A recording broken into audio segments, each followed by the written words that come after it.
So welcome all. Happy morning. Shri Swami Samarth. काल आपला first session झाला आणि त्या सेशन मध्ये आपण पाहिलं की खरोखरच रेकी शिकण्यासाठी आपण कॅपेबल आहोत का. त्यामागचं रिझन एकच होतं की आपल्या आपले शारीरिक मानसिक ब्लॉकेजेस असतील ते दूर व्हायला पाहिजे. कारण ही प्रोसिजर अशी असते की स्वयंशुद्धीकरणाची प्रोसिजर. जोपर्यंत तुमच्या मनामध्ये इतरांबद्दल काही द्वेष आहे, तिरस्कार आहे, ईर्ष्या आहे, काही तुमचं अगदी म्हणतात ना पास्ट लाईफचं किंवा तुमच्या तुमच्या मनामध्ये बऱ्याच वर्षांपूर्वीचं काही दुःख आहे किंवा राग आहे, एखाद्याबद्दलचं सुडाची भावना आहे, ती जोपर्यंत संपत नाही तोपर्यंत तुमच्या या शरीरामध्ये किंवा तुमच्या 7 चक्रांमध्ये ब्लॉकेज क्रिएट होत असतात आणि आपल्याला ते ब्लॉकेजेस दूर करायचे आहेत. कारण असे ब्लॉकेज जर तुमच्या आयुष्यामध्ये निर्माण झाले तर तुमची प्रगती अशक्य आहे आणि तेच काम आपण काल केलंय. आय होप की बऱ्याच जणांनी एकच मिनिट मी मोबाईल हे करते, स्विच ऑफ करते. बऱ्याच जणांनी काल खरोखरच प्रत्येकाला माफ केलंय का? ज्या ज्या लोकांनी तुम्हाला त्रास दिलाय किंवा कळत नकळत तुम्ही कोणाला त्रास दिलाय तर तुम्ही त्यांना माफी मागितली आणि माफ केलंय, अशा दोन्ही गोष्टी काल केल्यात का? जर ज्यांनी मनापासून केल्या असतील तर त्यांना मी तर सांगते डे 1 पासून रिझल्ट मिळतील. आणि अजून सुद्धा काही किंतु परंतु आहे. अजून सुद्धा त्यांना वाटत नाही की मॅडम तुम्ही काही म्हणा, पण आमच्या मनामध्ये अजून सुद्धा त्या माणसाला माफ करायची इच्छा निर्माण होत नाही. सो मग मी म्हणेन की हा मग तुमचा कर्म असेल. कारण सांगायचं काम मी केलेलं आहे, पण जर तुम्ही इम्प्लिमेंट करत नसाल तर हा तुमचा कर्म आहे, जो की तुम्हाला अजून अडकून ठेवणार आहे किंवा आणखीन बराच वेळ आहे तुम्हाला त्याच्यातून बाहेर पडण्यासाठी. असा एक तो सिग्नल असतो, युनिव्हर्सल सिग्नल असतो. सो आय होप सगळ्यांनी ही प्रक्रिया केलेली असेल मनापासून. Is that clear? सगळ्यांचं क्लिअर आहे इथपर्यंत? की अजून कोण आहे की बाबा नाही बाबा आम्ही अजून माफ करू शकलो नाही मॅडम त्यांना, असं कोण आहे का? एकच मिनिट.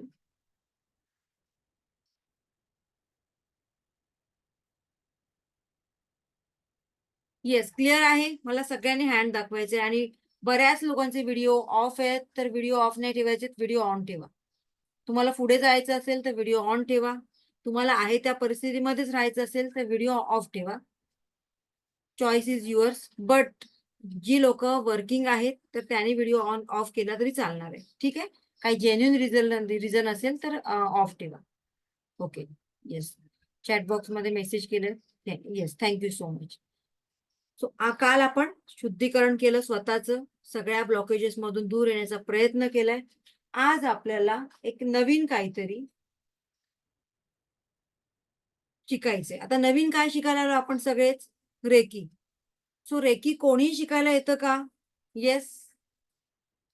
सगळ्यांच्याच नशिबात ही रेकी असते का? बरं, आता चॅटबॉक्स मधले मेसेज बंद करा, इकडे बघा.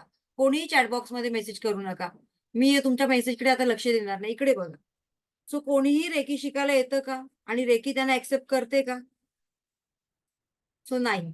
हा एक युनिव्हर्सल कॉल असतो आणि त्यामुळे ज्या ज्या लोकांना परमेश्वराला वाटतं की ज्या ज्या लोकांनी शिकायला पाहिजे आणि त्यांच्या आयुष्यातले प्रॉब्लेम आता सॉर्ट आउट करण्याची वेळ आलेली आहे, तीच लोक फक्त या रेकीला कनेक्ट होतात.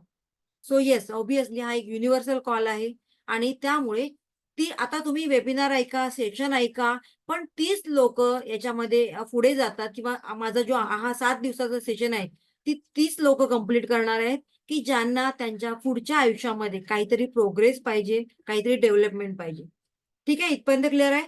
सो आज आपण बघणार आहोत रेकी म्हणजे काय. ठीक आहे. आपण काल स्वतःचं शुद्धीकरण केलं आणि आज ही रेकीची डिवाइन एनर्जी आपण शिकणार आहोत. सगळे रेडी आहेत का? सगळ्यांनी मला हँड रेस करून दाखवायचे. सगळे रेडी आहेत शिकण्यासाठी, कारण आज थोडंसं प्रॅक्टिकल होणार आहे आणि म्हणूनच व्हिडिओ ऑन करायला सांगितलेत मी. Yes, yes, very good. चला, ऑफिसमध्ये आहेत त्यांनी पण हँड रेस केलेला आहे. बरं, व्यवस्थित बरं, जिथे बसलात तिकडे प्रॉपर करा, नाही तर तुमचा बॉस म्हणेल मॅडमचं काय चाललंय. ठीक आहे, चलो. मी स्क्रीन शेअर करते. Just wait. तो लॉ ऑफ एनर्जी. लॉ म्हणजेच काय की रूल. आणि एनर्जीचा सुद्धा एक रूल आहे. एनर्जी कॅनॉट बी क्रिएटेड और एनर्जी कॅनॉट बी डिस्ट्रॉय. म्हणजेच काय तर एनर्जी क्रिएट केली जाऊ शकत नाही किंवा एनर्जी डिस्ट्रॉय सुद्धा केली जाऊ शकत नाही. नाश त्यात म्हणजे एनर्जीची निर्मिती सुद्धा केली जात नाही आणि त्याचा नाश सुद्धा केला जात नाही. मग काय करता येतं बरं? सो ही energy it can only be converted from one form to another. म्हणजेच एका फॉर्म मधून दुसऱ्या फॉर्म मध्ये कन्व्हर्ट करता येते. आणि हे जे निसर्गाचं चक्र आहे ते कंटिन्युअस चालू राहतं. जसं की पहिली एक छोटीशी झाडाची बी असते. मग त्याला जेव्हा आपण पाणी वगैरे घालतो तेव्हा एक छोटंसं रोपटं, मग थोडंसं मोठं आणि त्यानंतर एका विशाल वृक्षामध्ये त्याचं रूपांतर होतं. सेम ही प्रोसिजर परत परत अगेन अगेन ही प्रोसिजर चालू असते. तशाच प्रकारे Reiki is also an energy. Reiki सुद्धा एक एनर्जी आहे आणि एनर्जीचा एक रूल आहे. तो मी तुम्हाला सांगितले आता. की ही क्रिएट केली जाऊ शकत नाही किंवा नाश केला जात नाही. मग काय होतं? बरं, लॉवर सगळ्यांचा विश्वास आहे ना, की लॉ कधी चेंज होत नाही. राईट? जे नियम असतात ते कधीही कुठल्याही परिस्थितीमध्ये चेंज होत नाही. सो रेकी काय आहे? तर रेकी सुद्धा एक युनिव्हर्सल एनर्जी आहे. कोणीही तिचा वापर करू शकतो. सो याचा शोध जपानमध्ये लागलाय. पण जपानमध्ये याचा शोध लागलाय याचा अर्थ असा नाही की केवळ जपानच्या लोकांनीच त्याचा मक्ता घेतलाय. जपानच्या लोकांनीच ते करायला पाहिजे असं काही नाही. कोणीही ही डिव्हाइन एनर्जी शिकू शकतं. दुसऱ्यांवर त्याचं हीलिंग करू शकतं. स्वतः हील होऊ शकतात. ठीक आहे? सो ही आपल्या दोन्ही तळहातांमध्ये प्रवाहित होत असते. प्राचीन काळामध्ये त्याला हस्तस्पर्श चिकित्सा पद्धती असं म्हटलं जातं. आपल्या या दोन तळहातांमध्ये कुठलाही आजार बरा करण्याची ताकद आहे. ठीक आहे? सो ही एक नैसर्गिक उपचार पद्धती आहे आणि या उपचार पद्धतीने आपण स्वतःसह इतरांच्या आयुष्यामध्ये सुद्धा ते बदल घडवू शकतो. आता हे बदल कुठे कुठे बरं होऊ शकतात? रे आणि की हे दोन शब्द आहेत. रे म्हणजे युनिव्हर्सल आणि की म्हणजे एनर्जी. सो हे रेकीद्वारे होणारे बदल कुठे कुठे आपल्या आयुष्यामध्ये निर्माण होऊ शकतात. आपल्या शारीरिक म्हणजेच आपल्या फिजिकल, मानसिक, काही लोकांना मेंटली, इमोशनली डिस्टर्ब असतात, त्यांच्या आयुष्यामध्ये बदल होऊ शकतात. भौतिक, जसं की आपल्याला सगळ्यांना सुख-सोयी, पैसा या गोष्टी हव्या असतात. त्याच्यामध्ये बदल घडून येतात आणि त्यानंतर बऱ्याच लोकांना आध्यात्मिक आपली प्रगती खूप चांगली व्हावी, आपण लवकरात लवकर परमेश्वराशी कनेक्ट व्हावं अशी इच्छा असते. सो या सगळ्यांसाठी रेकी हा त्याच्यावर एकमेव उपाय आहे. रेकी काय करते? तर रेकी प्रत्येक आजाराच्या मुळाशी जाऊन रूट कॉजवर जाऊन काम करते. मग तो आजार कुठलाही असेल. ठीक आहे? पण जर कुठलाही आजार आपल्याला लवकर समजला फर्स्ट स्टेजमध्ये, आता ज्या लोकांना खूप हायर लेव्हलवर अगदी 3rd डिग्री कॅन्सर वगैरे झाला असेल, त्या लोकांना माहीत असतं, की हा आजार मला जर लवकर कळला असता फर्स्ट स्टेजमध्ये, तर मला लवकर निदान कळलं असतं, तर याच्यातून मी लवकर रिकव्हर झालो असतो. कारण आता कॅन्सर वगैरे आजार असे काही एवढे मोठे नाहीयेत. जे जे की पहिले खूप मोठे-मोठे वाटायचे. आता वाटतात का? त्याचं गांभीर्य एवढं आहे का? नाही. कारण टेक्नॉलॉजी एवढी फास्ट झालेली आहे, की कुठल्याही आजारासाठी आता औषध, मेडिसिन्स अवेलेबल आहे. ठीक आहे? सो रेकी आपल्या रूट कॉजवर जाऊन काम करते. आता आपण मी पुढची इमेज दाखवते तुम्हाला.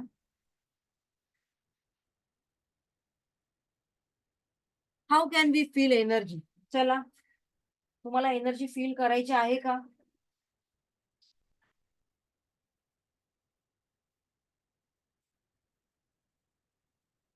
ओके. मी सगळ्यांनी जिथे तुम्ही बसलेला आहात तिथे शांत बसायचंय. जी लोकं ऑफिसमध्ये आहेत त्यांनी फक्त बघा. नाहीतर तुमच्या आजूबाजूच्या लोकांना काहीतरी विचित्र वाटेल तुमच्याबद्दल. येस. सो जी लोकं घरी घरी आहेत त्यांनी शांत बसायचंय. थोडंसं रिलॅक्स राहायचंय. एक दीर्घ श्वास घ्या आणि हळू एक दीर्घ श्वास सोडायचा आहे.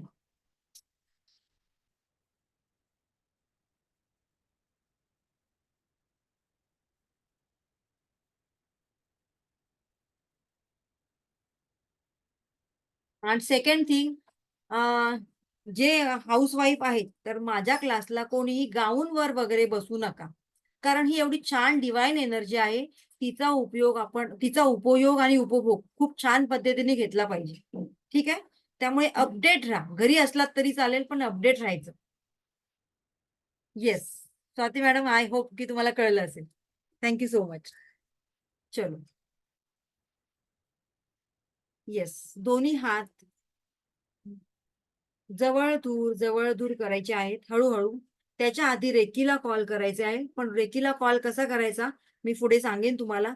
आता जस्ट फक्त तुमच्या हातामध्ये ती एनर्जी आहे की नाही ते फील करायचे आपल्याला, आणि त्यासाठी आपले दोन्ही हात जवळ दूर करायचे, टच करायचे नाहीयेत. दोन्ही हातांमध्ये गॅप असायला पाहिजे. 2 मिनिटं मी दाखवते, इकडे बघा.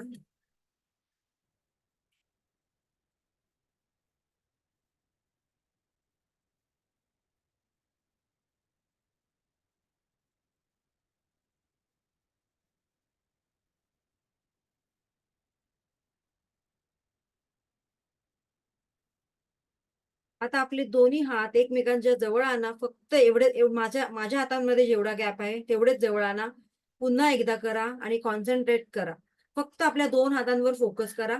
त्या हातातील एनर्जीवर फोकस करा. तुमचे हात आपोआप जवळ येतात का?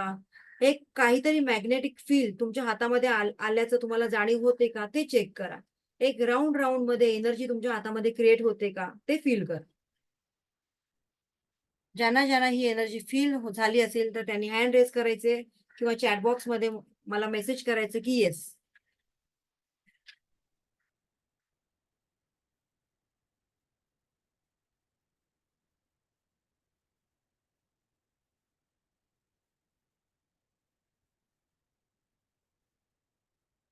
ओके, चला, बऱ्याच लोकांना फील झालेलं आहे. Very good.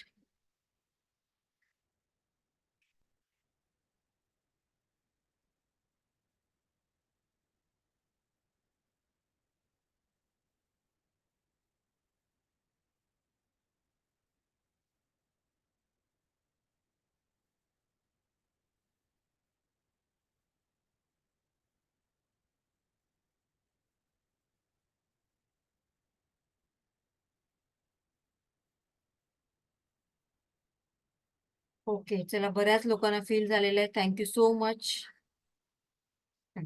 ज्यांना नाही झाले त्यांनी घरी आरामात केलात तरी चालेल. याच्यासाठी फक्त आपलं माइंड थोडंसं फ्री पाहिजे आणि तू संपूर्ण लक्ष तुमच्या हातातील एनर्जीकडे असायला पाहिजे. ठीक आहे. सो या एनर्जीला ऍटलिस्ट तुम्ही फील केलात, त्यामुळे तुम्हाला अनुभव आला असेल की येस, कुठली तरी एनर्जी आपल्या 2 हातांमध्ये आहे. ते व्हायब्रेशन ती प्रवाहित होते ते आपल्याला जाणवते. राईट. सगळ्यांनी एक फिजिकली हात दाखवा मला, म्हणजे कळेल की येस तुम्हाला सगळं कळतंय. Yes. Thank you so much. Thank you Pooja madam, Naya madam, yes thank you. Chhaya madam, thank you so much.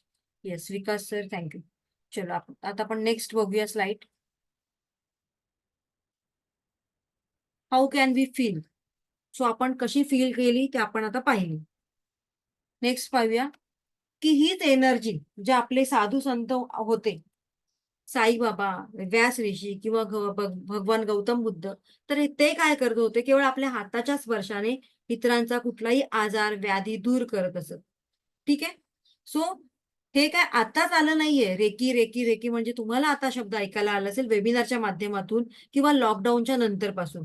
का? याचं मेन कारण काय आहे, तर काही ठराविक लोक, काही उच्च स्तरातील लोक ही एनर्जी किंवा ह्या काही स्पेशल क्वालिटीज, काही स्पेशल मोडॅलिटीज आहेत, त्या एक सामान्य लोकांपर्यंत आणण्याचा प्रयत्न करत नव्हते.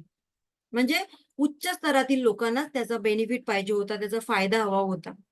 कारण सगळेच शिकले तर आमच्यासाठी काम कोण करणार?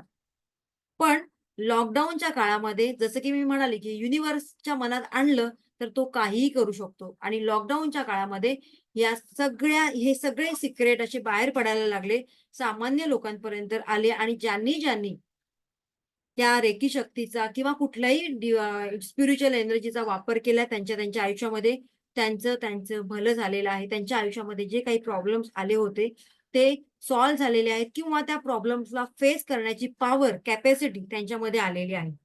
सो आय होप तुमच्यापैकी बऱ्याच लोकांनी कुठेतरी दुसरीकडे लेव्हल 1, लेव्हल 2 मे बी केलं असेल. कोण आहे का लेव्हल 1, लेव्हल 2 केलेलं? त्याने हँड रेज करा. कोणाचा आधी झालेला आहे का लेव्हल 1, लेव्हल 2? त्याने हँड रेज करा. येस, कोण आहे? सगळे फ्रेश आहेत का इथे?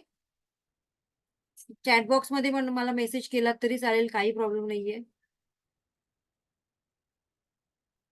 मला फक्त एक त्यांना तुम्हाला सांगायचं होतं, की तुम्हाला त्याचे बेनिफिट खरोखरच झाले की नाही, हेच मला विचारायचं होतं. फ्रेशरने मला मेसेज नका करू. ज्यांचं झालंय, त्यांनी फक्त मला मेसेज करा, की मी लेव्हल 1, लेव्हल 2 केलंय. आता फक्त जस्ट तुम्ही रिजॉइन करताय रिव्हिजनसाठी. असं कोण आहे का? फ्रेशरनी प्लीज मेसेज नका करू. बरेच मेसेज येतात, मी फ्रेशर आहे. सो त्यांना नाही विचारलं मी. ज्यांचं लेव्हल 1, लेव्हल 2 झालेलं आहे, त्यांनी मला मेसेज करा. ओके. या ग्रुपमध्ये कोणच नाहीये. लास्ट टाईमच्या ग्रुपमध्ये बरेच होते माझ्याकडे असे. सो आता कोण असते तर आपण त्यांना समोरून क्वेश्चन केला असता, तर त्यांनी मे बी सांगितलं असतं, की येस, की हे शिकल्यापासून किंवा ज्या दिवसापासून आम्ही रेकी एनर्जी आमच्या आयुष्यामध्ये यूज करायला लागलो, त्या दिवसापासून खरोखरच आमच्या आयुष्यामध्ये काहीतरी चेंजेस व्हायला सुरुवात झाली. ठीक आहे? सो त्यासाठी मी जस्ट विचारत होती, की कोणी शिकलंय का? Okay, no problem. सो अशा प्रकारे आपले साधू संत ते सुद्धा आपल्याला सांगत होते त्यांच्या कृतीतून. जसं की साईबाबा आता आपण बघितलं. त्यानंतर भगवान गौतम बुद्ध, व्यास ऋषी हे सुद्धा काय करत होते? आपल्या हाताच्या स्पर्शाने कोणाचीही व्याधी दूर करत होते. पण त्याच्याही आधी जसं की पौराणिक कथेत श्री रामचंद्रांनी शापित स्वरूपात असलेल्या अहिल्येला, तिचं शिलात रूपांतर झालेलं, दगडात रूपांतर झालेलं, तर त्या अहिल्येला जेव्हा भगवान श्री रामचंद्रांच्या पायाचा स्पर्श होतो, त्या क्षणी ती आपल्या पूर्ववत स्वरूपात येते. म्हणजे बघा, तो ही जी शक्ती आहे, ही जी पॉवर आहे, डिव्हाइन एनर्जी आहे, ती आताच नाहीये, तर किती पूर्वीपार काळापासून, पौराणिक कथेपासून चालत आलेली आहे. ठीक आहे? सो हाऊ कॅन बी टीच? आता ही रेकी कशी शिकवली जाते बरं? येस. सो रेकी हे गुरु-शिष्य परंपरा पद्धती आहे. त्यामुळे गुरुकडून हे नॉलेज ट्रान्सफर केलं जातं शिष्याकडे आणि त्यानंतर ही एनर्जी तुम्ही ग्रॅब करू शकता आणि या एनर्जीचा तुम्ही तुमच्या आयुष्यामध्ये वापर करू शकता.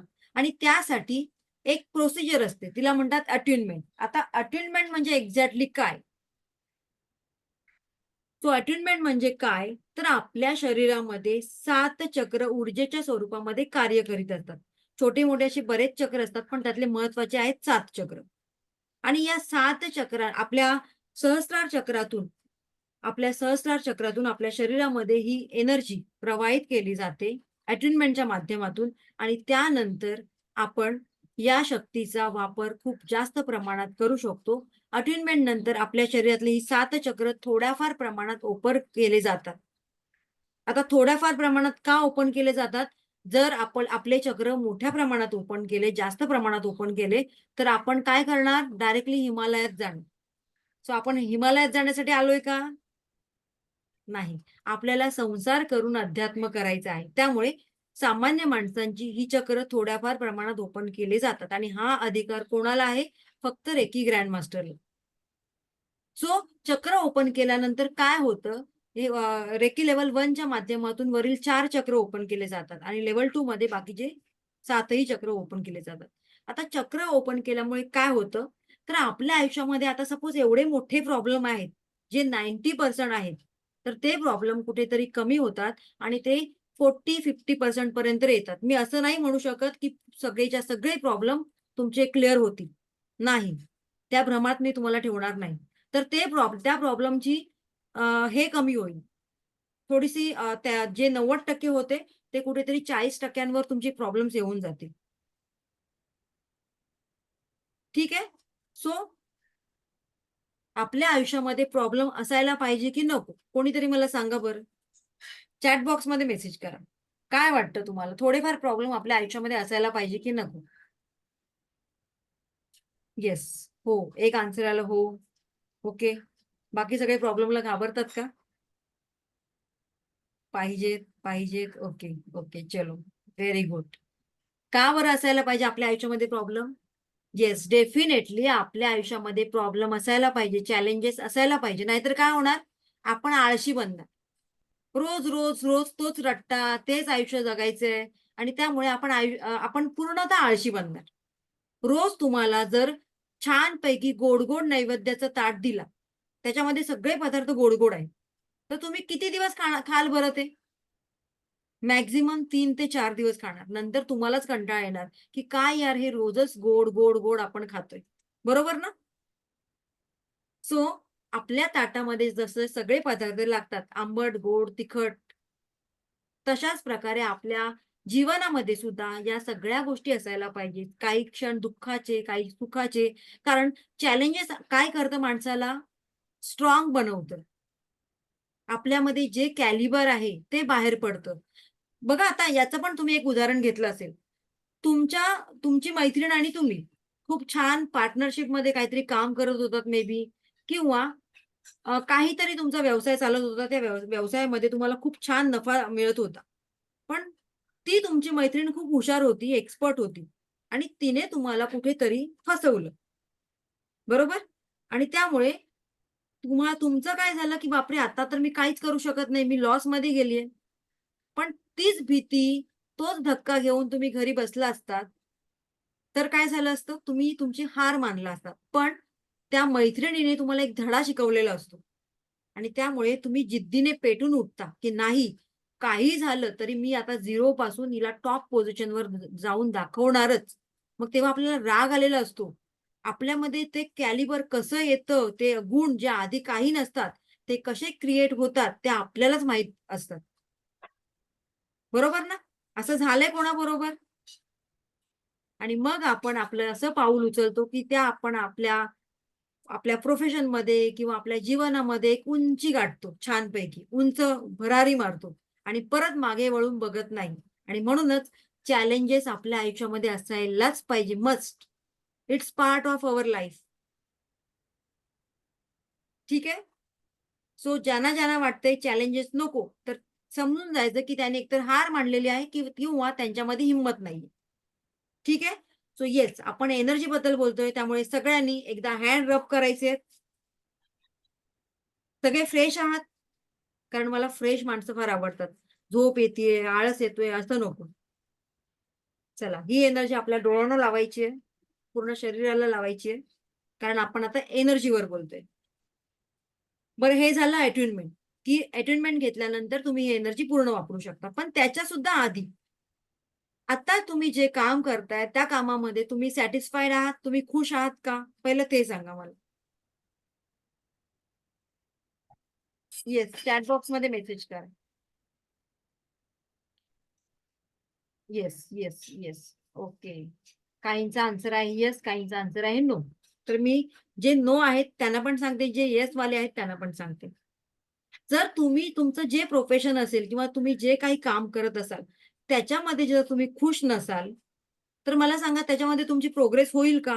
एकतर ते काम एक्सेप्ट करा, मनापासून करा किंवा जर दुसरा ऑप्शन असेल, प्लॅन ए आणि प्लॅन बी असे दोन्ही प्लॅन आपल्या आयुष्यामध्ये रेडी करायचे. जर प्लॅन ए तुमचा फेल गेला, तुम्हाला नाही आवडत ते काम, तर प्लॅन बी रेडी करा, की बाबा हे प्रोफेशन सोडून मी पार्ट टाईम हे प्रोफेशन करू शकते किंवा याच्यातून एवढं इन्कम जनरेट झाल्यानंतर याला मी टाटा बाय-बाय करू शकते.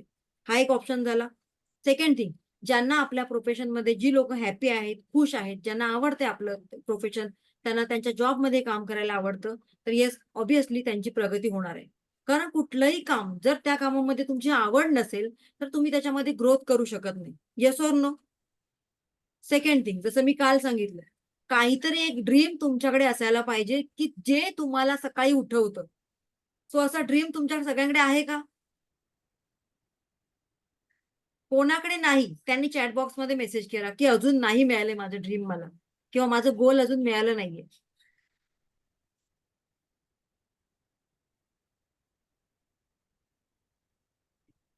ड्रीम आहे पण सपोर्ट नाही करत. ओके. कोण करत नाही सपोर्ट?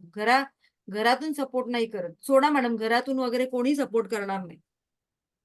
जोपर्यंत तुम्ही स्वतःला प्रूव्ह करत नाही, तोपर्यंत घरातून कोणी सपोर्ट करत नाही. माझ्या एका मैत्रिणीचं उदाहरण सांगते मी तुम्हाला. माझी एक मैत्रीण आहे, एक छोटासा बिझनेस स्टार्टअप केला होता तिने. घरातल्यांना माहीत पण नव्हतं ती काय करते. पण रोज सकाळी 4 तास ती घराच्या बाहेर जायची. घरातल्यांना सांगून जायची, की मी असं-असं छोटंसं माझं काहीतरी चालू केलंय. एवढंच दॅट्स इट. घरातल्यांना एवढंच माहिती होतं, की छोटंसं काहीतरी करते. त्याच्यातून एक ₹5,000-10,000 हिला मिळत असावेत. असा त्यामागचा त्यांचा उद्देश असावा. पण ती मैत्रीण घराच्या बाहेर जाऊन 4 तास एवढी स्ट्रगल करायची, एवढी मेहनत करायची आणि त्या 4 तासाचे तिला एवढं अर्निंग पुढे मिळायला लागलं, की नंतर जेव्हा घरातल्यांना या गोष्टींबद्दल जाणीव झाली, तेव्हा ती घरातली लोकं आपोआप तिला सपोर्ट करायला लागले, की "येस, तू कर. तुझं काम आता मी करतो." तिचा नवरा, तिची सासू, सगळी लोकं घरातली तिला सपोर्ट करायला लागले. सो घरातून सपोर्ट नाही, हे नाही, ते नाही, परिस्थिती अशी आहे. हे सगळे आपले एक्सक्यूज झाले. बरोबर ना? ज्याला काही करायचं नाही त्याच्यासाठी एक्सक्यूज तयार असतात. ज्याला काहीतरी करायचंय पुढे जाऊन त्याच्यासाठी no excuse, zero excuse. So तुम्हाला एक्सक्यूज विथ एक्सक्यूज रेडी राहायचंय की without excuse? Yes, first one और सेकंड वन? नो एक्सक्यूज वाले कोण आहेत बरं? Very good. मग त्यासाठी सुरुवात करायची आपल्या घरातून. काय सुरुवात करायची आहे? सकाळी पहिलं तुम्ही लवकर उठायला शिका. कारण सकाळच्या वेळेला जेवढी तुम्ही कामं आवराल, मग काही असेल, सकाळची सुरुवात तुमचं घर स्वच्छ, नीटनेटकं ठेवण्यापासून करा. कारण ज्यांचं घर नीटनेटकं, तेवढं तिथे पॉझिटिव्ह एनर्जी जास्त राहते. त्याचबरोबर तुमच्या डोक्यामध्ये सुद्धा चांगले विचार यायला लागतात. कारण तुम्ही कोणाला तरी लेक्चर देताय, तुम्ही शिकवताय, पण तुमच्या घरामध्ये जर पसारा असेल, तर तुमच्या डोक्यामध्ये सुद्धा ऑब्व्हियसली तेच विचार येणार. आणि त्यासाठी जर कुठलंही तुम्हाला काम करायचं असेल, सुरुवात स्वतःच्या घरापासून करा. मोस्ट ऑफ गृहिणींना सांगते मी, हाऊस मेकर आहेत त्यांना. स्वतःचं घर नीटनेटकं ठेवा. तुमचं मी वास्तू व्हिजिटला आम्ही गेल्यानंतर कळतं, वॉर्डरोब ओपन केला, की धाड, धाड, धाड सगळे कपडे खाली पडतात. सो हे काय आहे? हे असं दाखवतंय, की कुठेतरी तुमचं माइंड कन्फ्यूज आहे. आहे ना तुमच्याकडे वेळ, आवरा सगळं, आवरावर करा तुमच्या कामाची, तुमच्या सगळ्या वस्तूंची. तुम्हाला काय करायचंय त्याच्यासाठी 2 तास द्या. विचार करा नक्की मला काय करायचंय? त्याच्यासाठी 1 तास घालवा आणि त्याच्यावर काम करायला, इम्प्लिमेंट करायला 1 तास घालवा. मग बघा तुमच्याकडे वेळच पुरणार नाही. जे आधी तुम्ही म्हणत होतात, की मला आळस येत होता. बऱ्याच लेडीज मला मिळतात. "मॅडम सकाळी उठल्यानंतर आळस येतो. काय करावं असं कळत नाही." करण्यासारखं भरपूर आहे. काय करावं? आत्ताच्या जगात तर काय करावं? हा प्रश्न आता काय झालाय? कोणी विचारला, तर तो कालबाह्य झालेला आहे. कारण आत्ताच्या या जगात एवढ्या अपॉर्च्युनिटीज आहेत आपल्यासमोर. पण येस, ऑब्व्हियसली कोणासमोर आहेत त्या? करणाऱ्यांसमोर आहेत. न करत्याचा वार ऑब्व्हियसली शनिवार. उद्या, उद्या, उद्या लेट गो. उद्या बघू. सो उद्याला उद्या नाही करायचं, आजच करायचं. जे काही काम आहे, आजच करायचं आणि त्यासाठी तुमच्या कामाचं प्लॅनिंग करणं गरजेचं आहे. कोण-कोण आपल्या कामाचं प्लॅनिंग करतात बरं? मी थोडंसं आता टाईम मॅनेजमेंटवर आले. कोण-कोण आपल्या कामाचं प्लॅनिंग करतात? हँड रेज करा. येस, शोभना मॅडम आहेत, व्हेरी गुड. पल्लवी आहेत, विशाखा आहेत, व्हेरी गुड. ही लोकं आयुष्यात पुढे जाणार एवढं नक्की. येस, आणखीन मला हात दिसत नाहीत कोणाचे. येस, यशदा आहे का? यशदा की Yashoda I don't know. Yashada, okay. Okay, बरीच लोकं आहेत.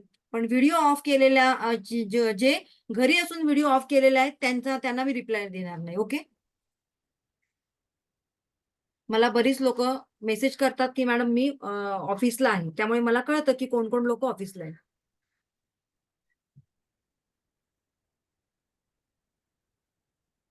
येस.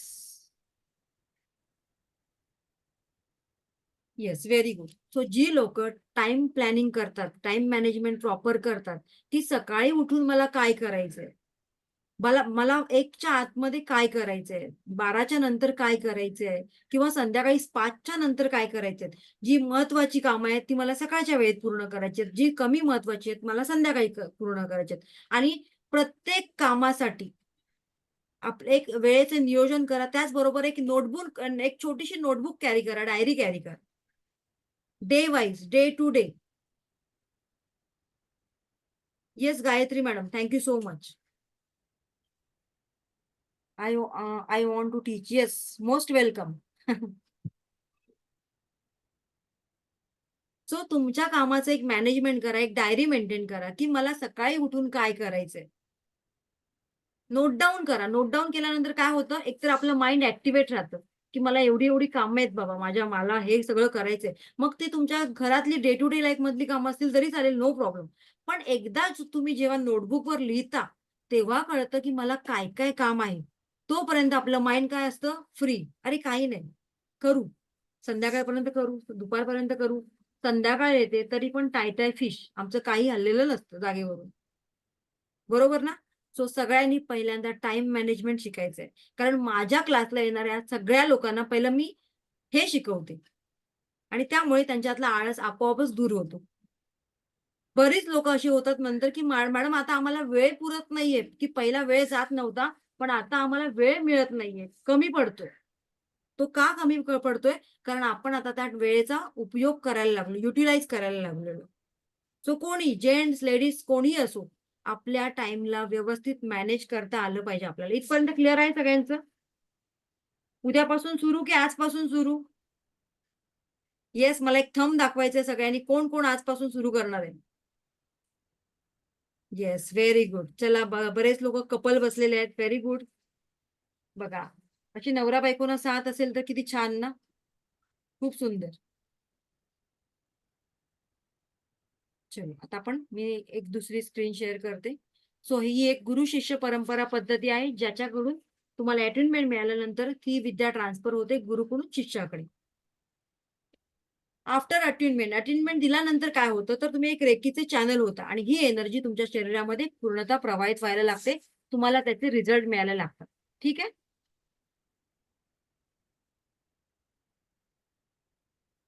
तो लेव्हल 1 मध्ये 10% एनर्जी प्रवाहित होते आपल्या स्वतःमध्ये. लेव्हल 2 मध्ये 50% प्रवाहित होते. आता लेव्हल 1 मध्ये 10% का? तर लेव्हल 1 मध्ये आपल्या स्वतःचं स्वयंशुद्धीकरणाची लेव्हल आहे. आतापर्यंत आपण काहीच केलेलं नसतं. सो लेव्हल 1 मध्ये आपण स्वतःसाठी काम करायला लागतो. आपण स्वतःवर फोकस करायला लागतो. ठीक आहे?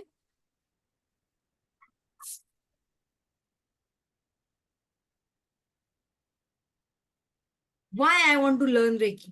तुमच्या मनामध्ये हा प्रश्न आला असेल ना, का बरं मला रेकी शिकायची आहे? किंवा मी का रेकी शिकलो पाहिजे? सो त्याचा आता आपण आन्सर बघूया का? Health issues. कोणाकोणाच्या घरी हेल्थ इश्यूज चालू आहेत? मी हा प्रश्न विचारला तर चुकीचा ठरेल, बरोबर ना? आज प्रत्येकाच्या घरामध्ये 90% लोकांच्या घरामध्ये हेल्थ इश्यूज आहेत. आपण अन्न कमी खातो, पण मेडिसिनचे डोस प्रॉपर आपल्याला वेळेवर घ्यावे लागतात. सकाळ, दुपार, संध्याकाळ. Yes or no? ते चुकले, की कुठेतरी बीपी शूट होणं, काहीतरी आपल्या शरीरामध्ये कमी जास्त होणं, हे प्रकार घडतात. सो त्यासाठी आपल्याला रेकी शिकायचं आहे. कारण रेकी शिकल्यानंतर आपण स्वतःचं सेल्फ हीलिंग करायला सुरुवात करतो. आणखीन काय? तर मेंटल, इमोशनल डिस्टर्ब आपण झालेलो असतो. प्रत्येकाला काही ना काहीतरी प्रॉब्लेम्स असतात. त्यांच्या आयुष्यामध्ये अप्स डाउन्स असतात आणि त्यामुळे या सगळ्या प्रॉब्लेम्सला फेस करता कधीतरी आपण डिप्रेशनमध्ये जाण्याचे चान्सेस असतात आणि त्याच्यावर मात करण्यासाठी आपल्याला रेकी शिकायची आहे. Financial problem. मला सांगा फायनान्शियली प्रॉब्लेम कोणाला नाहीये?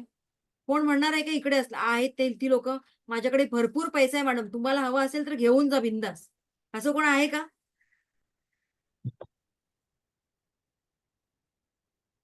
येस, आहे का कोण?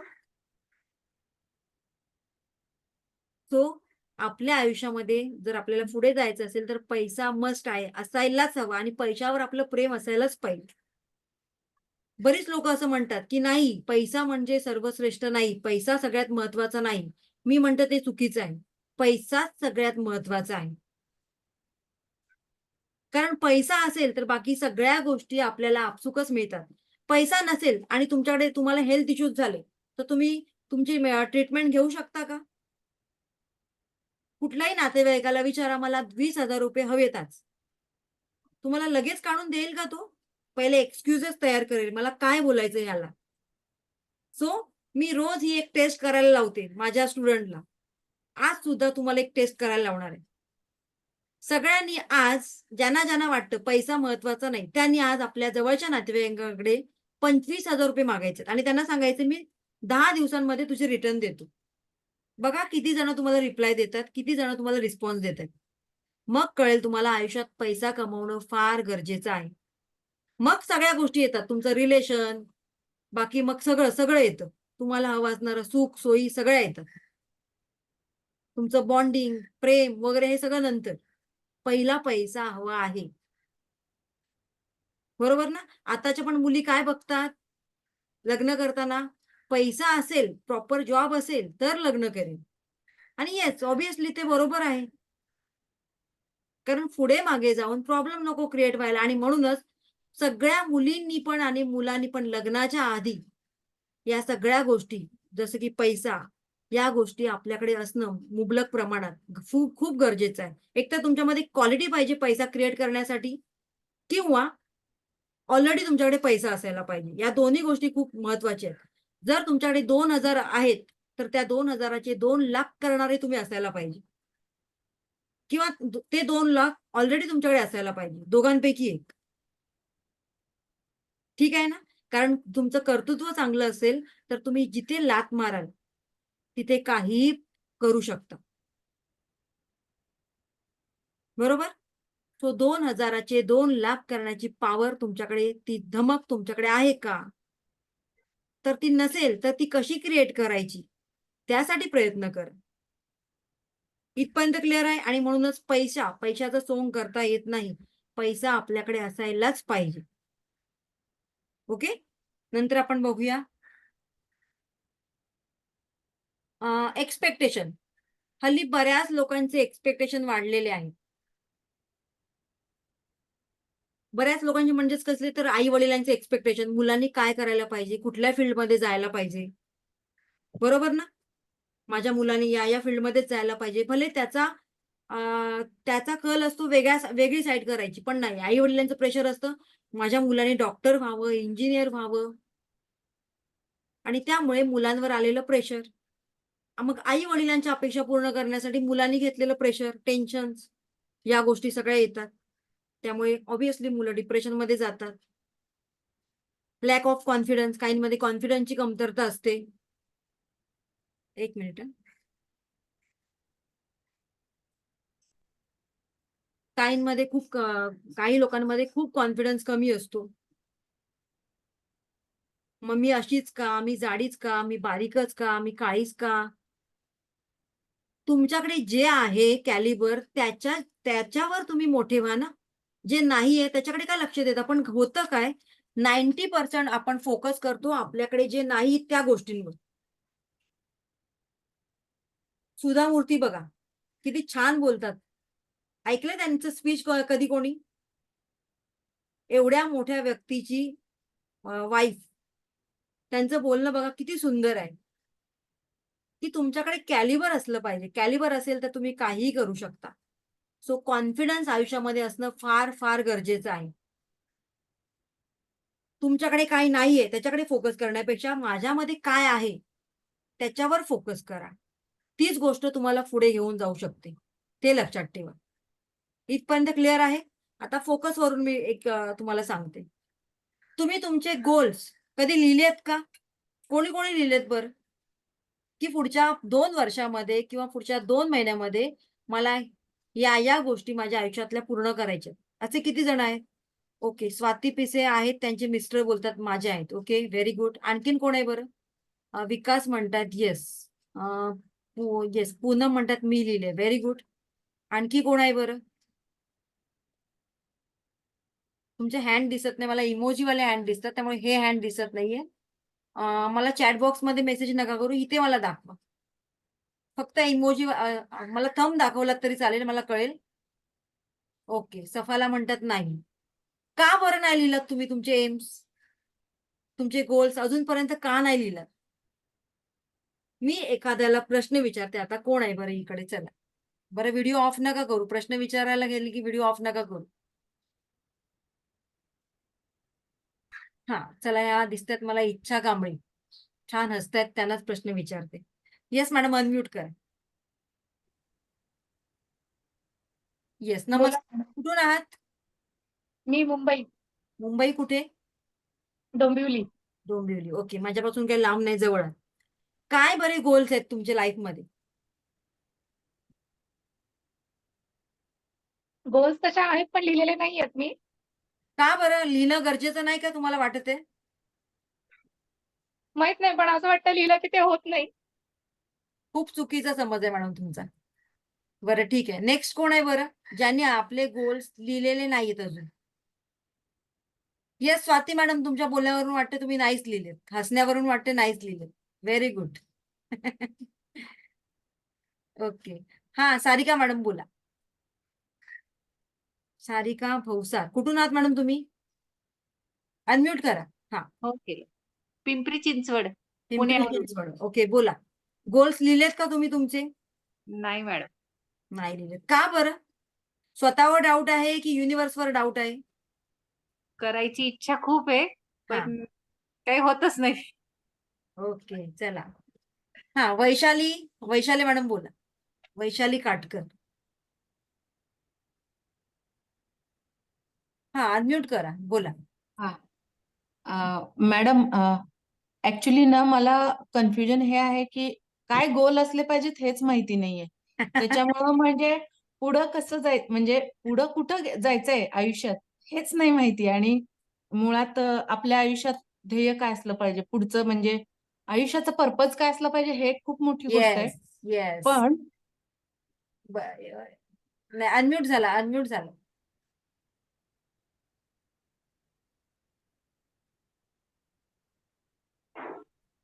हॅलो, हा बोला. ऐकायला का? हा कुठून आहात मॅडम तुम्ही? मी पुणे पिंपरी चिंचवड मध्येच राहते मॅडम. हा प्रॉब्लेम काय माहितीये का, मी वर्किंग आहे. हा. पण ऑफिसमध्ये सुद्धा ना मला पुढं काय पाहिजे हेच कळत नाही मॅडम. माझ्या म्हणजे मला काम व्यवस्थित करता येतं दिलं गेलेलं, पण लोक जसे खूप प्रमोशनच्या मागे पळतात किंवा खूप असं काय, प्रत्येकाला काही ना काही हवं असतं. तर मला हेच कळत नाही की मला काय हवंय. Yes exactly. Thank you so much. बरं बघा, प्रत्येक माणसाला काहीतरी हवंय, पण काय हवंय हेच माहित नाही. आणि रेकी आपल्याला तेच देते की एक्झॅक्टली व्हॉट यू वॉन्ट. पण त्याच्यावरच आता आपल्याला फोकस करायचंय. आपला पुढचा सेशन तो असणार आहे, पण त्याआधी आपण रेकी का शिकावी याच्यातले मी तुम्हाला काही पॉईंट सांगितले की हेल्थ इश्यूज असतील, मेंटल इश्यूज असतील, त्यानंतर काहींचे एक्सपेक्टेशन असतात, लॅक ऑफ कॉन्फिडन्स, काहींमध्ये कॉन्फिडन्स कमी असतो, फायनान्शियल प्रॉब्लेम्स, आणि या सगळ्या प्रॉब्लेम्सला फेस करता करता माणूस डिप्रेशनमध्ये जाण्याचा चान्सेस असतो आणि डिप्रेशनमध्ये जाऊन बरीच लोक सुसाईड करतात. आणि त्यासाठी रेकी आपल्या आयुष्यामध्ये शिकणं फार गरजेचं आहे. ठीक आहे. सो येस डेफिनेटली त्यासाठी आपल्याला रेकी शिकायची आहे. रेकी शिकून आणखी काय होतं की आपल्याला जे काही हेल्थ इश्यूज आहेत ते आपण रेकीने हील करू शकतो. ऍटलीस्ट स्वतःचे प्रॉब्लेम आपण सॉल्व्ह करू शकतो. काही छोटे मोठे प्रॉब्लेम्स आहेत ते आपण रेकीने सॉल्व्ह करू शकतो. देन काही नात्यांमध्ये मिसअंडरस्टँडिंग झाली असेल आणि तुमच्यामध्ये डिस्प्यूट झालं असेल हजबंड वाईफ मध्ये किंवा आणखीन कोणामध्ये, कारण रिलेशनशिप नुसतं हजबंड वाईफ मध्ये नाही तर कुठल्याही नात्यामध्ये असू शकतं, तर ते इम्प्रूव्ह करण्यासाठी रेकी तुम्हाला हेल्प करते. Reiki helps to success in business. तुम्हाला तुमच्या बिझनेसमध्ये जर सक्सेस हवा असेल की काही काळामुळे तुमचा बिझनेस आधी खूप छान चालला होता पण त्यानंतर त्याच्यामध्ये अप्स डाऊन्स आले, काही गोष्टी अशा घडल्या की तुम्ही त्याला नाही सांभाळू शकलात आणि मग त्या बिझनेसमध्ये तुमचा कॅश फ्लो कमी झाला, तर त्यासाठी सुद्धा रेकी आपल्याला हेल्प करते. ठीक आहे. सो अशा एक ना अनेक कारणासाठी रेकी आपल्याला हेल्प करत असते. चष्म्याचा नंबर तुमचा वाढला असेल तर त्यासाठी जर रोज तुम्ही रेकीचं हिलिंग केलात तर रेकी तुम्हाला हेल्प करते आपल्या डोळ्यांचा आपल्या चष्म्याचा नंबर कमी होण्यासाठी. आता हिलिंग म्हणजेच काय, तर बरं करणं. सो रेकी आपल्या आपल्या डोळ्यांना सुद्धा बरं करण्यासाठी हेल्प करते. तुमची मुलं शाळा कॉलेजमध्ये शिकतायत, जर तुम्ही त्यांना रेकीचं हिलिंग दिलात तर त्यांचं कॉन्सन्ट्रेशन चांगलं होईल. त्यांना एक एक्झामचा फोबिया असतो बऱ्याच मुलांना, तर तो निघून जातो आणि अशा बऱ्याच गोष्टी रेकीमुळे सॉर्ट आउट होतात. ठीक आहे. आता रेकी स्पर्श चिकित्सा, past life, blockages, black magic आणि कंडिशन काय आहे बरं हे सगळं आपण जाणून घेऊया. रेकी आणि ब्लॅक मॅजिक किंवा ब्लॉकेजेस.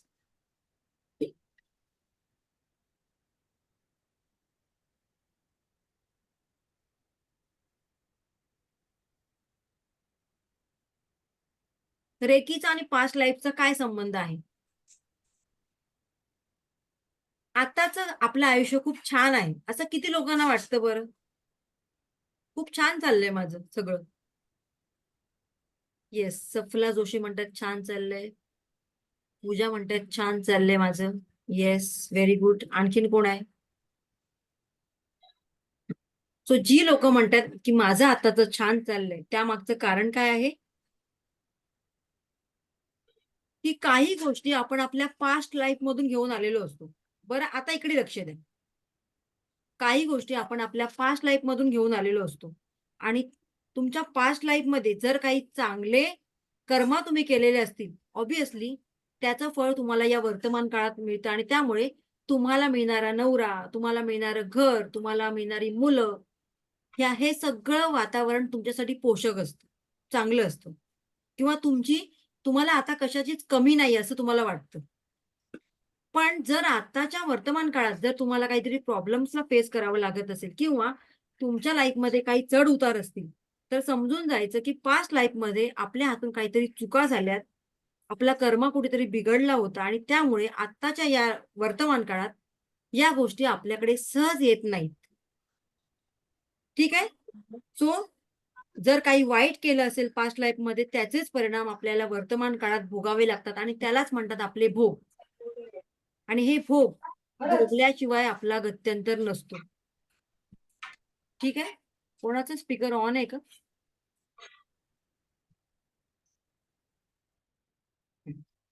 तो हे भोग भोगल्याशिवाय आपलं गत्यंतर नसतो आणि त्यासाठी आपले जे प्रारब्ध आहे ते कमी करण्यासाठी रेकी आपल्याला मदत करते. आपण पास्ट लाईफ मध्ये काय केलंय आपल्याला माहित असतं का? आपण ते विसरतो कारण तो आपल्याला एक आशीर्वाद मिळालेला आहे की पास्ट लाईफ मध्ये तुम्ही काय असता, तुम्ही काय केलेलं असतं ते आपल्याला काही आठवत नाही आणि त्यामुळे कधीतरी आपले पैसे कुठेतरी ब्लॉकेजेस होतात, ते आपल्याला पुन्हा रिटर्न मिळत नाही. कधीतरी एखादा माणूस येतो तो आपल्याला फसवून जातो. याचाच अर्थ की पास्ट लाईफमध्ये तुम्ही अशा कितीतरी व्यक्तींना फसवलं असणार आणि ते पैसे आत्ताच्या लाईफमध्ये तुमचे निघून जातात. सो आपला कर्मा बॅलन्स होण्यासाठी आपल्याला रेकी शिकणं फार गरजेचं आहे. आणि मग काय होतं? हे भोग ब्लॉकेजेसच्या स्वरूपामध्ये आपल्या शरीरामध्ये निर्माण होतात. जीवनात अनेक अडचणींना आपल्याला सामोरं जावं लागतं. मग पास्ट लाईफ मधले हे भोग, अडथळे त्याला ब्लॉकेजेस म्हणतात. ते दूर करण्यासाठी रेकी आपल्याला हेल्प करते. ठीक आहे, इथपर्यंत क्लिअर आहे? सो आता बघूया की रेकी आणि हे ब्लॅक मॅजिक वगैरे याचा काय संबंध आहे का? तर अजिबात नाही. रेकी ही केवळ चांगल्या कामासाठी, पॉझिटिव्ह कामासाठी दिली जाते. माझी जाव माझ्याशी भांडतीये, माझी सासू भांडते, मग चला आता मी रेकी शिकते आणि तिला रेकीच देऊन टाकते. अशाने काय होणार आहे का? काही होणार नाही. जर तुम्ही रेकीचा दुरुपयोग केला तर ती गोष्ट तुमच्या हातून कधीच घडत नाही. रेकी काय म्हणते की तुमचं भलं करा, तुमच्याबरोबर इतरांचं भलं करा. जर तुम्ही वाईट गोष्टींसाठी त्याचा वापर करायला गेलात तर ती गोष्ट अशक्य कधीच होणार नाही तुमच्या हातून. आणि म्हणूनच रेकीमध्ये तुम्ही चांगल्या इंटेन्शनने आलात तर तुमच्या जीवनाचं भलं होणार आहे, सार्थक होणार आहे. तुमचा विचार, तुमचं इंटेन्शन, तुमच्या भावना चांगल्या असायला पाहिजे, की माझं भलं करून मी समाजाचं भलं करू शकते. इथपर्यंत क्लिअर आहे? त्यानंतर रेकी शिकण्यासाठी काही कंडिशन आहेत का? काही कंडिशन नाहीयेत. वय वर्ष 14 वरील कोणीही रेकी शिकू शकतं. जी लोक अगदी कमी वयामध्ये रेकी शिकण्यासाठी येतात, समजून जायचं की पास्ट लाईफमध्ये काहीतरी खूप चांगलं काम यांच्या हातून घडलेलं होतं. बघा, काही व्यक्ती अशा असतात की त्यांना वास्तुशास्त्र माहीत नसतं, ज्योतिषशास्त्र माहीत नसतं, तुमचं न्यूमरोलॉजी, तुमचं काही कुठले टॅरोट वगैरे काही माहीत नसतं. पण तरी सुद्धा मी जेव्हा त्यांच्या वास्तू व्हिजिटला जाते, वास्तू व्हिजिटला गेल्यानंतर मला लक्षात येतं, अरे यांचं किचन प्रॉपर साउथ ईस्टला आहे. त्यांचा हॉल प्रॉपर नॉर्थच्या झोनमध्ये येतोय. टॉयलेट बाथरूम नॉर्थ वेस्टला येतोय. म्हणजेच काय? तर मी पण अजब होते, की अरे बापरे! असं कसं, की सगळ्याच गोष्टी प्रॉपर आणि या लोकांना ज्योतिष किंवा बाकीच्या कुठल्याच मॉडॅलिटीज माहीत नाही. मग त्यांचं घर प्रॉपर कसं बाबा वास्तुशास्त्रानुसार येतं? मग समजून जाते, की येस, गेल्या जन्मात या लोकांनी काहीतरी पुण्य केलं होतं आणि म्हणूनच ही वास्तू सुद्धा त्यांना अगदी वास्तुशास्त्रानुसार उपयुक्त अशी त्यांना मिळालेली आहे, लाभलेली आहे आणि त्यामुळे त्यांची आणखीन प्रगती होते. सो हा माझ्या व्हिजिट मधला एक अनुभव आहे, की अशा लोकांना भेटल्यामुळे एकतर त्यांच्याकडून पॉझिटिव्ह एनर्जी आपल्याकडे पास होते, पण त्याचबरोबर आपल्याला या गोष्टी सुद्धा कळतात, की कोणाचे कर्मा किती वाईट होते पास्ट लाईफमध्ये आणि कोणाचे किती चांगले होते. म्हणजे ज्या लोकांना शून्य नॉलेज आहे, तुमचं वास्तुशास्त्र, ज्योतिषशास्त्र, न्यूमरोलॉजी, तर त्या लोकांना या सगळ्या गोष्टी आपोआप त्यांच्या लाईफमध्ये मिळतात. Why? Because of their karmas. आणि म्हणूनच कर्मा चांगलं करा. जेवढं तुम्ही कर्मा चांगले कराल, तेवढं तुम्हाला रिझल्ट मिळेल. सो रेकीचा आणि पास्ट लाईफचा अशा प्रकारे संबंध आहे. कंडिशन काही नाही. 14 वर्षावरील कोणतीही मुलं रेकी शिकू शकतात. पण येस, डेफिनेटली मुलांची कसं असतं, मेंटॅलिटी कशी असते, थोडी स्थिर नसते, चंचल असतात मुलं. ऑब्व्हियसली मुलंच चंचल असणार, आपण नसणार. आणि त्यामुळे 14 वर्षावरील मुलांना मी अजूनपर्यंत रेकी शिकवलेलं नाहीये. पण ज्यांचं कॉन्सन्ट्रेशन चांगलं असेल, तर ते शिकू शकतात. स्त्री पुरुष असं काही भेदभाव नाही. कोणीही व्यक्ती रेकी शिकू शकते. जाती धर्माचा भेदभाव नाहीये. तुम्ही व्हेज खा, नॉन-व्हेज खा. हा प्रश्न मला खूप वेळा विचारला जातो. मॅडम, मग रेकी शिकल्यानंतर नॉन-व्हेज सोडून द्यायचं का? तुमचा प्रश्न आहे तो. तुम्हाला नॉन-व्हेज खाताना जर काही गिल्ट वाटत नसेल, तर तुम्ही खाऊ शकता. नॉन-व्हेज खाताना तुम्हाला वाटत असेल हे खाण्यासाठीच परमेश्वराने केलंय, तर तुम्ही खाऊ शकता. काही प्रॉब्लेम नाहीये. सो हे तुमच्या मनस्थितीवर अवलंबून आहे. क्लिअर आहे इथपर्यंत सगळं? त्यानंतर रेकी पिरियड्समध्ये घेऊ शकतो का? लेडीजचा प्रश्न. येस, ऑब्व्हियसली तुम्ही घेऊ शकता. त्याला वेळेचं, काळाचं, तुमच्या पिरियड्सचं कारण मेंटल सायकल आहे ती आपली निसर्गाने बनवली आहे. सो त्याच्यामध्ये सुद्धा तुम्ही रेकीचं हीलिंग कोणालाही देऊ शकता, घेऊ शकता. सो इथपर्यंत क्लिअर आहे? आता हे आहेत, आपण पुढच्या स्लाइडवर जाऊया. हे आहेत रेकीचे फाउंडर डॉक्टर मिकाऊ उसू. यांनी रेकीचा शोध लावला. 21 दिवसांच्या अथक साधनेनंतर त्यांनी या विद्येचा शोध लावला आणि ही विद्या अलगद आपल्यापर्यंत आणून पोहोचवली. ठीक आहे? सो यांची हिस्ट्री मी एका व्हिडिओद्वारे तुम्हाला सेंड करेन. मिकाऊ उसुई यांच्यानंतर डॉक्टर चिरोजी हयाशी, जे जपानचे एअर चीफ मार्शल होते, ते रेकीचे दुसरे ग्रँड मास्टर झाले आणि त्यानंतर हवायो टकाटा या मॅडम रेकीच्या पहिल्या महिला ग्रँड मास्टर होत्या. आता या मॅडम बद्दल मी थोडक्यात तुम्हाला सांगते, की या ज्या मॅडम आहेत हवायो टकाटा, यांना वयाच्या 32-33व्या वर्षी कॅन्सर झाला होता. आणि मग काय झालं, त्याने जेव्हा रेकीचं ग्रँड मास्टरशिप घेतलं, तर परिस्थिती जेमतेम असल्यामुळे जी काही मेडिकल ट्रीटमेंट मिळेल, तुटपुंजी मेडिकल ट्रीटमेंट मिळेल, त्याच्याबरोबरच त्यांनी रेकीचं हिलिंग स्वतःवर चालू ठेवलं आणि त्यानंतर जवळ त्या वयाच्या 80 वर्षापर्यंत जगल्या.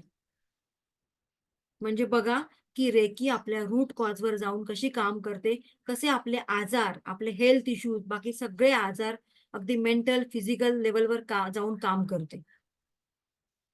सो इथपर्यंत सगळ्यांचं क्लिअर आहे का?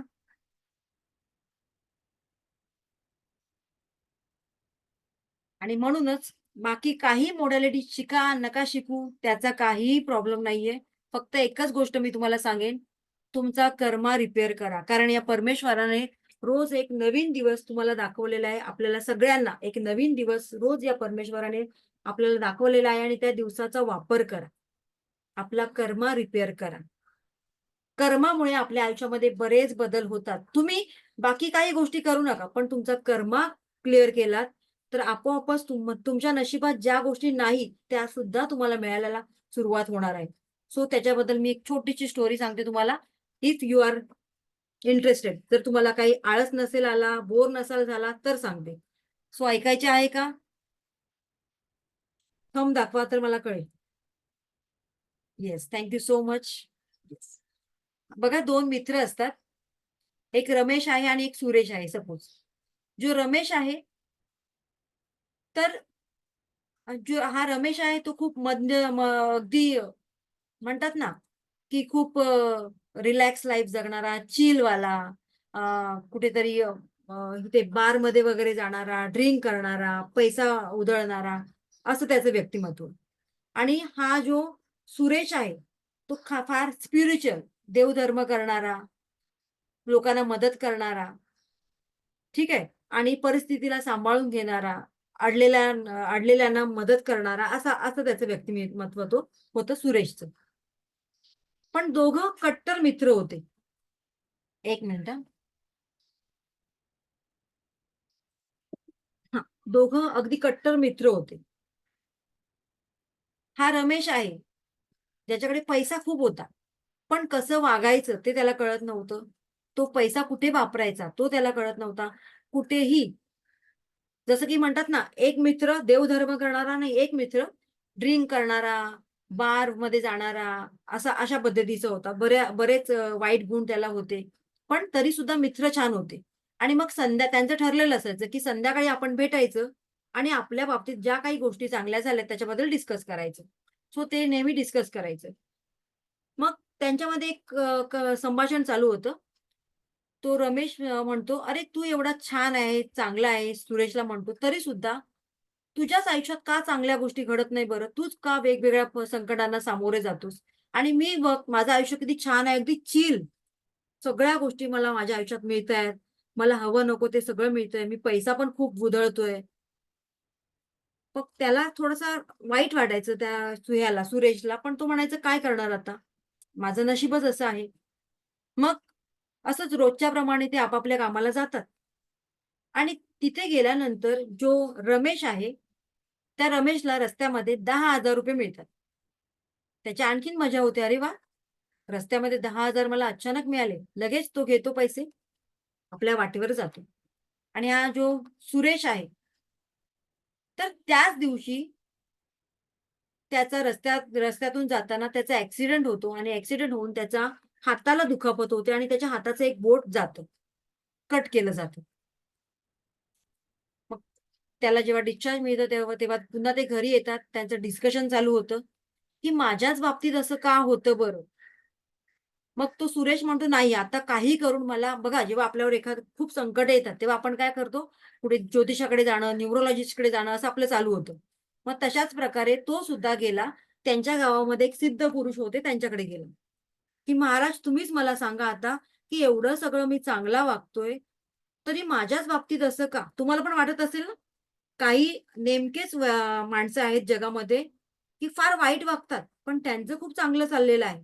आणि आम्ही कोणाला दुखावत नाही, आम्ही कोणाचं वाईट करत नाही, पण आमचंच वाईट होतंय. असं किती जणांना वाटतं बरं? त्यांनी हँड रेज करा. येस. सगळ्या स्लाईड भरणार. Obviously yes. हां. तर ते का बरं? तर त्यांचं काहीतरी पूर्वसंचित चांगलं होतं.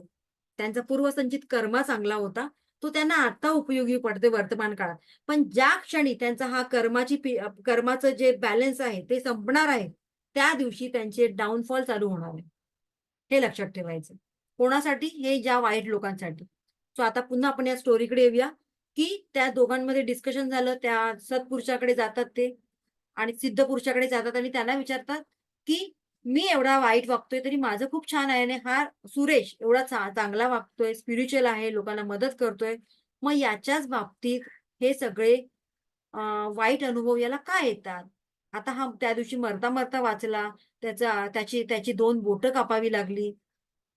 तर ते सिद्ध पुरुष असतात शेवटी. ते थोडंसं ध्यानधारणा करतात आणि आपल्या आपल्या सिद्धीने ते बघतात, की नक्की काय आहे. तर ते म्हणतात, ज्या दिवशी तुम्ही दोन्ही वेगवेगळ्या वाटेने गेलात, तुला ₹10,000 मिळाले, त्या दिवशी तुझा राजयोग होता. ज्या क्षणी तुझा राजयोग होता, त्यावेळेला तुला लाखो करोडो रुपये मिळायला पाहिजे होते. पण वर्तमान काळातला तुझा कर्मा बघून तुला त्या दिवशी फक्त ₹10,000 मिळाले. आणि जो सुरेश आहे, त्याचा काळ फार वाईट होता. त्याच्या पत्रिकेमध्ये किंवा त्याच्या अ, ह्याच्यामध्ये मृत्यूयोग होता, पण त्याच्या चांगल्या कर्मामुळे त्याचा मृत्यूयोग टळला त्या दिवशी आणि फक्त त्याच्या 2 बोटांवर निभावलं. आणि म्हणूनच नेहमी असा विचार करू नका, की माझंच वाईट का? कारण आपला कर्म आहे तो. कर्म बॅलन्स व्हायला थोडासा वेळ लागणार आणि जेव्हा होणार, तेव्हा मात्र आपला आनंद गगनात मावेल असा असणार आहे. आणि बघा, या प्रारब्ध किंवा या सगळ्या गोष्टी आपल्या समजण्याच्या पलीकडच्या असतात. कळतात का आपल्याला? आपली तेवढी बुद्धी आहे का, की भविष्य जाणून घेण्याची? त्यामुळे परमेश्वराने जे काही दिलंय, त्याच्यामध्ये नेहमी कृतज्ञता माना. ग्रॅटिट्यूड व्यक्त करा की येस थँक्यू, जेवढं पण आहे ते काही कमी नाहीये. आहे का कमी? तुम्हाला राहण्यासाठी एक सुंदर घर आहे. जेव्हा ग्रॅटिट्यूडचा टॉपिक येईल तेव्हा नक्की मी तुम्हाला हे एक्सप्लेन करेन सगळं. सो इथपर्यंत क्लिअर आहे सगळ्यांचं? Yes, thank you so much. So आता मी इथे हा सेशन स्टॉप करते. तुमचे क्वेश्चन घेते. हा, कोणाचं क्वेश्चन आहे बरं विचार.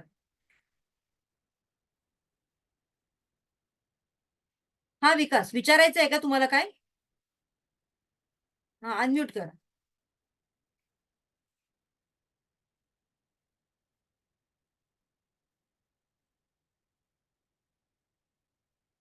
येस, अनम्यूट करा.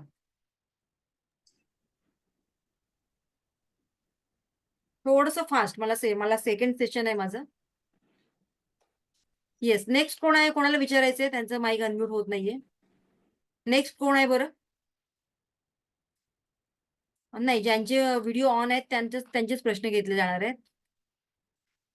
येस, कोणाचं क्वेश्चन आहे का? क्वेश्चन असेल तर मला इमोजीवाला हँड दाखवा. येस, काही क्वेश्चन नसेल तर yes, thank you so much. Yes yes, obviously रेकीमुळे रिलेशनशिपचे प्रॉब्लेम सॉल्व्ह होतात. ते पुढे पुढे तुम्हाला कळेल. थोडेसे पेशन्स ठेवा. आताच सगळे प्रश्न विचारला तर नंतर तुम्हाला सगळ्या, मी म्हणाली ना तुम्हाला पेशन्स ठेवा. प्रत्येक सेशन मध्ये सगळ्या गोष्टी तुम्हाला कळणार आहेत. सो पेशन्स ठेवा. आपल्याकडे काय असतं, पेशन्स फार कमी असतं. फटाफट आपण एक क्वेश्चन झालं की लगेच दुसरा, लगेच तिसरा. मी सांगितलं ना तुम्हाला, प्रत्येक सेशन मध्ये तुम्हाला सगळ्या प्रश्नांची उत्तरं मिळणार आहेत. नाही मिळाली तर मी आहे इथे. Okay, so don't worry about it. Thank you so much. Have a good day. Have a nice day. Thank you so much. Shri Swami Samarth. आज आपण इथे सेशन संपूया आणि याचं रेकॉर्डिंग तुम्हाला संध्याकाळपर्यंत मिळेल. ठीक आहे? येस, कोणाचा काही प्रश्न असेल तर मला उद्या विचारा तुम्ही, काही प्रॉब्लेम नाहीये. Yes, so thank you so much. Thank you thank you thank you.